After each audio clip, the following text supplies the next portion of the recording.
Growing up, it was just me and Dad. After Mom died when I was little, Dad took the reins, tight. He meant well, but his idea of raising me involved a lot of rules and lectures. I always felt like I was suffocating under his constant watch. So, the day I graduated high school, I was out. I headed straight to college on a full ride, courtesy of my knack for numbers and hard work.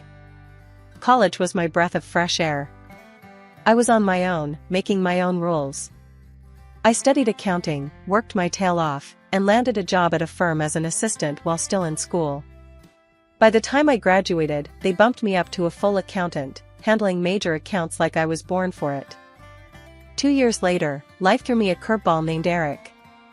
Met him through friends at one of those gatherings I usually avoided but felt like crashing that night. Eric was different, easygoing, and laughed a lot. He didn't come with that heavy vibe some guys did, trying to pin you down and map your whole life out in front of you. We hit it off, talking about everything from old school hip-hop to our mutual disdain for overcooked pasta. It wasn't long before we started dating.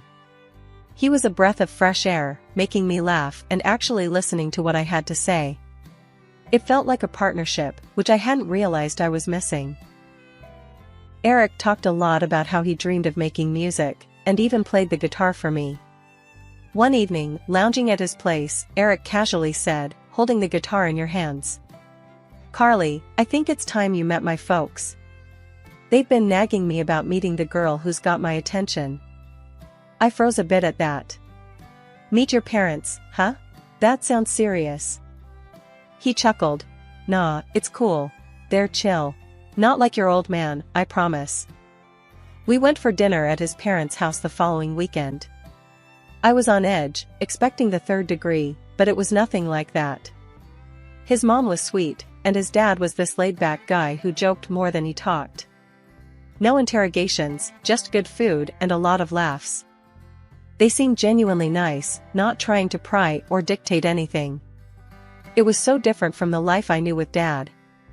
They didn't even flinch when I talked about my job and how I liked living life on my terms. After a few months, things with Eric got serious, and before I knew it, he popped the question. We got married in a small ceremony, just us and a few close friends. I didn't invite Dad. I couldn't deal with his scrutiny, not on that day.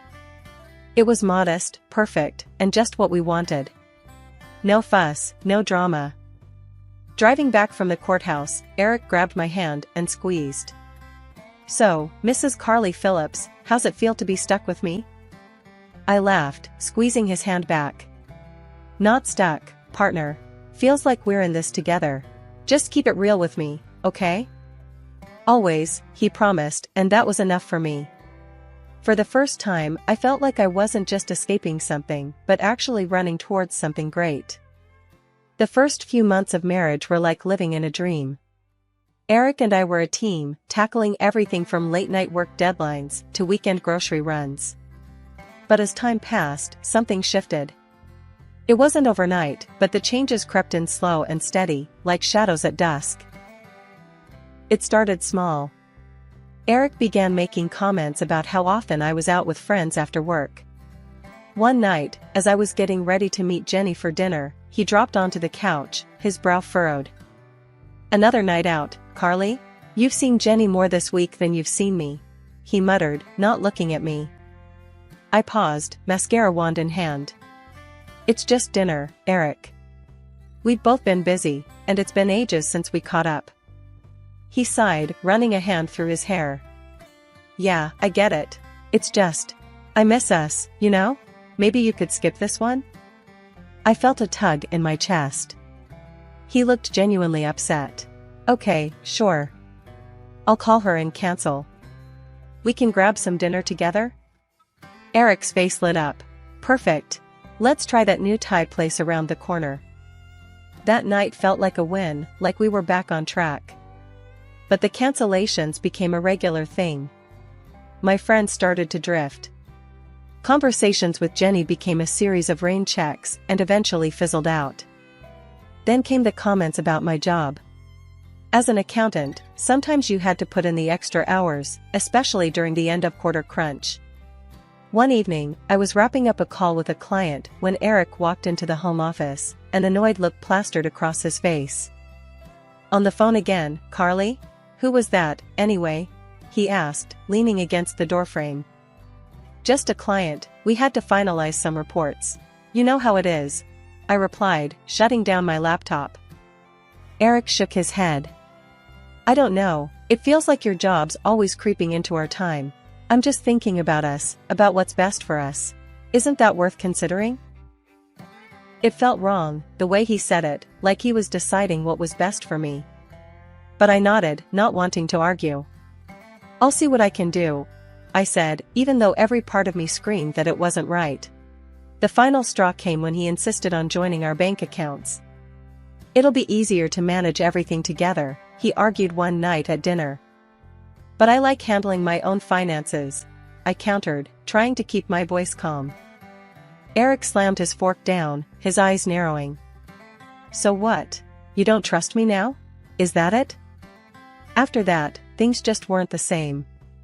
The man I married, who talked about partnership and equality, seemed like a stranger. The balance we had was gone, replaced by his rules and his plans. I found myself fading into the background of my own life, my voice getting quieter as his got louder. Life started to feel tighter, like the walls were closing in on me, especially when it came to dealing with Eric's parents. They lived just a few blocks away, which at first seemed convenient, but soon enough, it felt like a trap. One Saturday morning, Eric casually mentioned, "Carly, Mom and Dad need help with their garden this weekend. We should go over and give them a hand."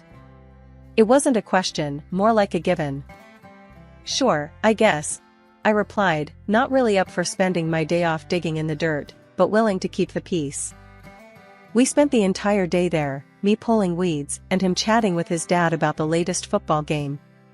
As the sun set, and I wiped the sweat from my brow, his mom, Linda, called us in for dinner. "You're a lifesaver, Carly," Linda said, handing me a plate piled high with food. "I don't know what we'd do without you two."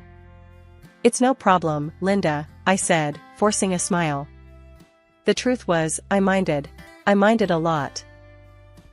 As dinner progressed, Eric and his dad were deep in conversation about some trip they were planning. Fishing, beers, the works. I tried to chime in. "Sounds like fun, maybe I can join." Eric cut me off. "Nah, it's a guy's thing. You wouldn't enjoy it." Linda chimed in, nodding. "And besides, I could really use your help that weekend. The attic needs clearing out, and it's just too much for me." I felt a lump in my throat. "Sure, Linda. I'll be here." It wasn't long before Linda considered it okay to call me up at work. One busy afternoon, my phone buzzed, and her name flashed on the screen. I hesitated but answered. "Hey Linda, what's up?" "Carly, I need you to stop by the store on your way home. We're out of a few things," she said, her tone assuming I'd just say yes. I was in the middle of something important, and frustration bubbled up. "Linda, I'm really busy. It'll have to wait."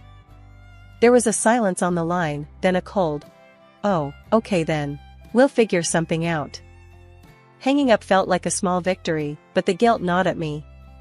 It was always like this, trapped between what I wanted and what they expected of me. That night, over dinner, Eric brought it up. "Mom mentioned you couldn't help out today. Everything okay?" "Yeah, just busy. You know how it is," I replied, poking at my food. "Right, but you know how much they rely on us. Maybe just try and be a bit more helpful, huh?" His tone was light, but the implication was heavy. I nodded, a tight smile on my face, feeling the weight of their expectations. It was becoming clearer that my freedom was slipping through my fingers, and I was letting it happen, one favor at a time. When my boss called me into his office one chilly Wednesday morning, I had no idea it would be a turning point. As I stepped in, he was all smiles. "Have a seat, Carly," he motioned to the chair across from his desk. "I wanted to talk to you about your progress. You've been nailing it, consistently outperforming expectations." I relaxed a bit, feeling a spark of pride. "Thanks. I do my best. And it shows."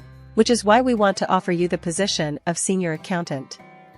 It comes with a decent raise and more responsibility. What do you say? The words hit me like a wave of fresh air.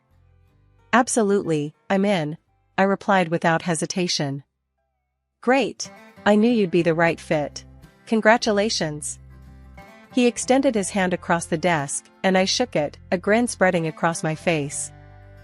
Walking back to my desk, I felt lighter than I had in months. This was exactly what I needed, a win. I couldn't wait to tell Eric, thinking he'd be thrilled for me. I got a promotion at work today, I said as casually as I could, trying to read his expression when I walked through the door. That's great, babe. Eric's smile seemed genuine at first, but then he dropped a bomb. You know what? This means I can finally quit my job and focus on my music. I paused, a spoon halfway to my mouth. Quit your job? But how will we manage until your music takes off? He shrugged, almost too casually.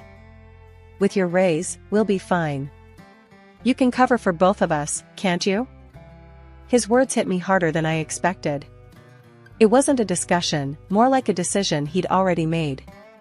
I nodded, not knowing what else to say. One evening, coming home late and tired, I found Eric and his parents in the living room, laughing over some old family photos. His mother waved me over, her voice too cheerful. Dear, now that you're here, could you help clean up the kitchen? We made a bit of a mess baking.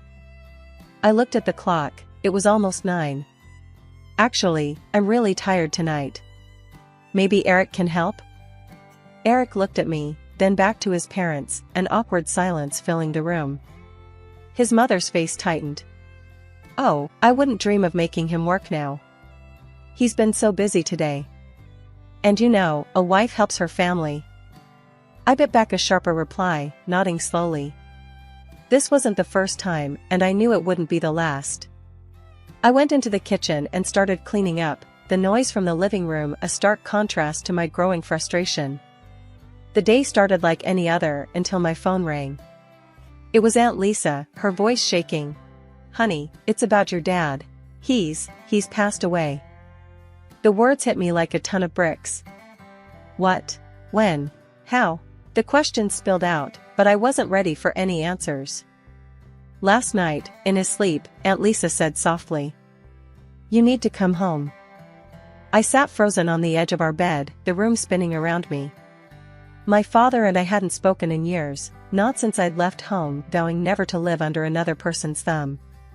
Now, I'd never get the chance to fix that. I wiped away the tears and found Eric in the living room, his eyes glued to the TV. Eric, my dad died.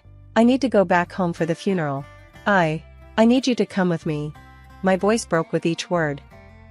He barely looked away from his game. Ah, babe, that's tough. But I've got a big recording session lined up. Can't you handle this one? I stared at him, stunned. Handle this one? Eric, my dad died. I thought you'd want to be there, for me. He sighed, pausing his game as if it were a huge inconvenience. Look, I'm really busy right now. Plus, you and your dad weren't even close. You've got this, okay? I was too numb to argue. I packed a bag and drove alone to my childhood home, the silence of the car echoing the emptiness I felt inside. The small house looked just as I remembered, the memories flooding back as I stepped inside. Aunt Lisa met me at the door, her eyes red from crying. We hugged, and she whispered, he always hoped you'd come back. After the funeral, Aunt Lisa handed me an envelope. He left this for you, she said. Inside was the deed to the house and a bank statement showing a balance of $200,000. Tears streamed down my face as I read the note attached. For my daughter, Carly, who deserves the world. I'm sorry for everything. Dad. Sitting in my old room, I pulled out a box of childhood photos. Pictures of me in punk rock tees, with bright red hair, looking defiant. I remembered how much I wanted to escape this life, to be free. And now, here I was, feeling trapped all over again in a different way. I realized then that my youthful rebellion wasn't just against my dad, it was against any life that didn't let me be myself. And somehow, I'd fallen into the same pattern with Eric. Holding Dad's favorite mug, I made myself a cup of tea and sat at the kitchen table. This was it. This was the moment I needed to decide my future. I planned my words carefully for when I returned. Eric needed to understand that things had to change. If not, I'd have to find the courage to move on, using the legacy my father left me to reclaim the independence I'd lost. The moment I stepped through the door, the questions started firing from all sides. "So, how much did your old man leave you?" Eric asked, almost before I could set my bag down. His eyes were eager, not the least bit sympathetic about my father's passing. I hesitated, clutching the envelope a little tighter. It's not important right now." But Eric wasn't having any of that. He moved closer, his hand reaching out. "Come on, we're family here. You can tell us." Before I knew it, he had snatched the envelope from my grasp and ripped it open. His eyes scanned the contents quickly, and a grin spread across his face. 200,000. Can you believe it? His parents, who had been hovering in the background, came closer, their expressions lighting up with the news. It wasn't long before they started making plans. "We should finally take that trip to Italy, all of us," his mother suggested, clapping her hands excitedly. "And we need new living room furniture," his dad chimed in, eyeing the old couch as if it had suddenly become more ragged. Eric was already on his phone, browsing for cars. "I'm getting a new car. Been waiting too long for something like this." I stood there, watching as they planned to spend my inheritance, my father's final gift to me, as if I were just a bystander in their lives. It was surreal, watching them argue over details, ignoring me completely. Finally, I couldn't take it anymore. "It's my money." I raised my voice, louder than I had intended, my heart pounding in my chest. "It's not ours. It's mine. And I decide how to spend it." The room went quiet. Eric looked up from his phone, his expression darkening. "Your money? Really? Since when did you start thinking it's all about you? Without us, you'd have nothing." His words stung, but before I could reply, his mother grabbed me by the shoulders, her grip tight. "You're being very selfish, you know that? Maybe you need some time to think about how you treat this family." And with that, she shoved me towards the door. I stumbled, catching myself before I could fall, my mind reeling from the shock. "You need to learn your place," she hissed as she slammed the door behind me. Outside, the cool air hit my face, and for a moment, I just stood there, unable to move, unable to believe what had just happened. Then, a laugh escaped my lips, growing louder and more confident. I wasn't sad or even angry anymore. I felt free, completely and utterly free. As I walked away from the house, the weight of the years seemed to lift off my shoulders. I had money, my father's house, and a whole world to explore on my terms. They could keep their plans and their petty demands. I was done making myself small for others. That night, as I settled into the quiet of my father's house, sipping tea from his old mug, I made a list of all the things I wanted to do, places to see, dreams to pursue. It was going to be my new start, my way. For the first couple of weeks, my new life was blissfully quiet. That was until my phone started exploding with calls. At first, I ignored the constant buzzing. It was Eric, and I knew what he wanted. But eventually, his persistence wore me down, and I answered. Eric barked the moment I picked up. "I can't access the accounts anymore." "What the hell, Carly, are you trying to starve us?" I couldn't help but laugh, the sound bitter. "No, Eric. I just decided it's time I managed my own money. You know, since it is mine." His response was a string of expletives before I hung up, ending the conversation on my terms for once. That evening wasn't quiet for long. Eric and his parents showed up at my doorstep, their faces twisted in anger. "You think you can just forget about us?" he shouted as soon as I opened the door. "Actually, yes, I can," I said calmly, a stack of papers in my hand. "Here are the divorce papers. You can sign them now." The shock on his face was almost comical. He hesitated for a moment but then grabbed the pen with a greedy smile. Fine, I'll sign. But remember, I'm entitled to half of everything. That's $100,000 from your inheritance. His mother, who'd been muttering under her breath, piped up. We should have had all of it. But half is better than none. I couldn't hold back a smirk. Actually, you might want to check the law again. Inheritance isn't divided in a divorce here. You get nothing. The color drained from their faces. Eric's voice was a mix of panic and fury. What are you talking about? We've already spent that money. We thought we'd have it by now. His dad, always one to chime in, added, We're on the hook for loans we took out for the vacation. That's not my problem, I said, stepping back from the doorway. You need to leave now, or I'll call the police. Their threats and protests turned to desperate pleas as they realized I wasn't going to back down. But I was done being manipulated, done being used. Later, I brewed some coffee and sat on the porch, the morning air crisp and cool. It was here, in this quiet moment, that I truly felt the weight of my decisions lifting off my shoulders. I was free, finally free to make my own choices without anyone second-guessing or overriding me. As I sipped my coffee, my neighbor, Mrs. Dalton, walked by with her dog. She waved, a friendly smile on her face. Good morning, Carly. Saw you moving back in. Everything all right? I smiled back, nodding. Morning, Mrs. Dalton. Yes, everything's more than all right. Just needed a change, you know? She chuckled, patting her dog's head. Change is good, dear. Keeps life interesting. If you need anything, just holler. Thank you, I appreciate that. I woke up early that morning, the first rays of sunlight streaming through the window, painting streaks of gold across the floor. It had been months since I moved back into my father's house, months since I had taken control of my life. As I made my coffee, I thought about the day ahead. I had recently been promoted to deputy director at the firm. It was a big step up, the kind that came with new challenges and more responsibilities. But I was ready for it, more than ever. My phone buzzed, breaking the tranquility of the morning. It was Eric, again. Despite everything, he was persistent, always trying to weasel his way back into my life.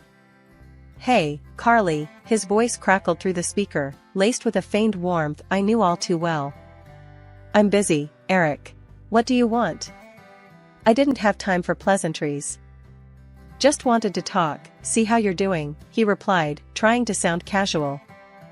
I'm doing great, better than ever actually, I said firmly, wanting to make it clear that his absence was a large part of my happiness. That's good, that's good. Listen, I was thinking maybe we could meet up, catch up properly? I sighed, the annoyance clear in my breath. Eric, there's nothing left to say. You need to move on, just like I have.